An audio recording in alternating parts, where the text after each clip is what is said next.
कांग्रेस के केंद्रीय नेतृत्व के निर्देश के बाद झारखंड सरकार में कांग्रेस कोटे के मंत्री हर सोमवार को प्रदेश मुख्यालय में जन सुनवाई में जुटी।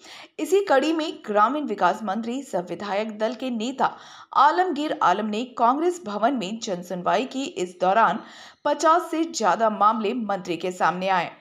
आम जनता के बीच कांग्रेस की पकड़ मजबूत करने को लेकर कांग्रेस आलाकमान ने मंत्रियों को जन सुनवाई का टास्क दिया है।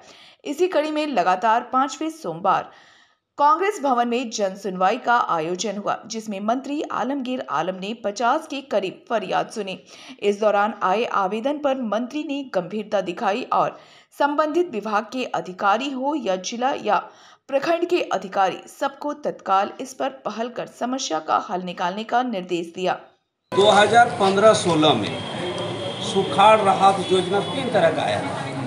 फसल बीमा, प्रधानमंत्री फसल बीमा योजना, क्षतिग्रस्त फसल बीमा योजना और सुखाड़ राहत योजना। 3 तरह का योजना किसानों के लिए सरकार द्वारा दी गई थी, जिसमें चंदन क्यारी के आवंटित राशि 4,68,07,409 रुपया 16 पैसा था, जिसमें जो हम लोग मैंने सूचना अधिकार के तहत उतना जल्दी तो देना नहीं चाहता है। बहुत रेफ्टी करने के बाद जो आया उसमें दिखाया गया कि आईसीसी बैंक बोकारो द्वारा 38 लाख का भुगतान वो हमको दिया है सूची में, लेकिन कागज़ ज़्यादा होने के उपलब्ध होने के कारण वो हम फोटोकॉपी नहीं कराए कि चलिए साधारण से। उसमें मैंने डीसी को भी दिए थे 9/3/21 को, उसको पूर्व भी हमने लिखित दिए हैं। इस तरह के देने के बावजूद भी उसका जांच नहीं हो रहा। देखिए सर, हम लोग जो है college of business science Gumla आपकी बिरसा एग्रीकल्चर यूनिवर्सिटी के अंतर्गत आता है। हम लोग मंत्री जी से मिलने आए थे कि हम लोग 2020 से एक चीज़ को लेकर दौड़ धूप कर रहे हैं कि मतलब जो है फिशरीज डिपार्टमेंट में जितना भी वैकेंसी आती है उसमें सिर्फ बीएफएससी वालों का ही हक होना चाहिए, जबकि अदर स्टेट इंडिया के जितने भी स्टेट हैं सब में एक्सक्लूसिव बीएफएससी है। लेकिन हमारे झारखंड में क्या है कि इसमें जूलॉजी वाले को भी एलिजिबल कर दिया है। जब तक कॉलेज नहीं था तब तक ठीक था, लेकिन अब कॉलेज खुल गया तो उसमें हम लोग का ही हक बनता है, हम लोग को ही देना चाहिए। फिर अगर हम लोग नहीं आएंगे तो फिर कॉलेज खोलने का मकसद क्या रहेगा। कांग्रेस भवन में हुई इस जन सुनवाई के दौरान जो लोग भी आए वो एक उम्मीद लेकर यहां से निकले कि उनकी समस्या का समाधान हो जाएगा।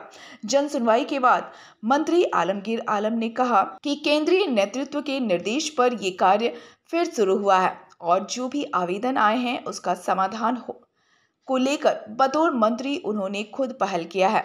51 आवेदन में हमने देखा है कि मोर और लेस अगर देखा जाए 10 ऐसे लोग जो हमारे पास यहाँ पर आए थे लौट कर दोबारा या दूसरे मंत्री के पास गए थे, वो ज़मीन से विवादित संबंध था। उदाहरण स्वरूप आपका कहना चाहेंगे कि वे एक आवास एक लोग को मिला था, वो आवास बना दिया। आवास बनाने के बाद लिंटर तक ढलाई हो गया, फिर उसके बगल वाले जो हैं उनके ऊपर एक केस ठोक दिया, 144 जारी हो गया। 144 जैसे ख़त्म हुआ तो दोबारा वो घर बनाने लगा, तो 145 ना क्या होता वो फिर लगा दिया। तो इस तरह का कुछ लिटिगेशन है। तो आज जन सुनवाई में कहा जा सकता है कि 2 चीज़ का फ़ायदा हम लोग का होता है। एक जनता का जो से बीच के से जो बातें छन कर आती हैं वो हम लोग कैबिनेट में रखते हैं कि इस तरह का जो प्रॉब्लम आता है कि एक के बाद एक सरकार के पैसा हम उस पर लगाते हैं और दूसरे लोग उस पर ही करता है, कोर्ट की प्रक्रिया में देरी होने के कारण हम नहीं दे पाते हैं। कुछ मामला हेल्थ का भी आया था, कुछ शिक्षा विभाग का भी आया था, कुछ सड़क पानी का भी आया था। तो हमने संबंधित विभाग के लोगों से बात भी किया है और जो थोड़ा बहुत लगता है कि पॉलिसी मैटर है उनके लिए माननीय मंत्री को भी लिखने के काम हमने किया है। अब हर सोमवार को कांग्रेस भवन में यही नजारा नजर आएगा।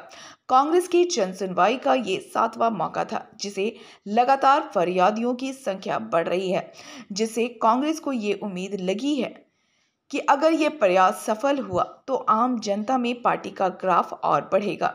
हालांकि इस प्रकार का कार्य से कितना कारगर साबित होगा यह आने वाला समय ही बताएगा। ब्यूरो रिपोर्ट, सबरंग समाचार।